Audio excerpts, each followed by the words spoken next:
শিশুদের দিনশিক্ষার প্রথম ধাপ হল তাদের আল্লাহকে চেনানো। আল্লাহ আমাদের সৃষ্টি করেছেন, আল্লাহ আমাদের দেখেন, আল্লাহ আমাদের ভালোবাসেন। ভয় দিয়ে নয়, ভালোবাসা দিয়ে আল্লাহকে পরিচয় করাতে হবে। ইসলামিক প্যারেন্টিংয়ে নামাজ খুব গুরুত্বপূর্ণ। ছোটবেলা থেকেই নামাজে দাঁড়াতে উৎসাহ দেওয়া, জোর না করে ভালোবাসা দিয়ে শেখানো। বাবা মা নিজেরা নামাজ আদায় করে উদাহরণ হওয়া শিশুর মনেই নামাজের প্রতি ভালোবাসা গড়ে তুলতে হবে। শিশুরা কথা বলা, ব্যবহার করা, সম্মান করা সবকিছু বাবা মা থেকেই শেখে।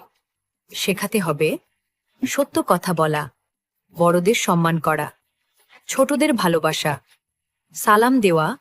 ভালো আদব ছাড়া দিন পূর্ণ হয় না। দোয়া ও আল্লাহর ওপর ভরসা। শিশুদের ছোট ছোট দোয়া শেখানো খুব গুরুত্বপূর্ণ।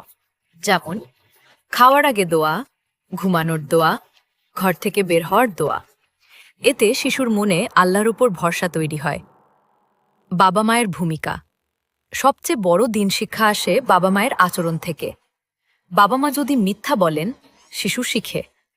বাবা মা যদি নামাজ পড়েন, শিশু শিখে। ইসলামিক প্যারেন্টিং মানে আগে নিজে আমল করা। দেওয়া মানে শুধু তাদের ভবিষ্যৎ নয়, নিজের আখিরাতও সুন্দর করা। একটি ভালো নিয়তে শেখানো শিক্ষা জাদকায়ে জারিয়া হয়ে যায়। Spirit of Islam. Like, comment, share, subscribe.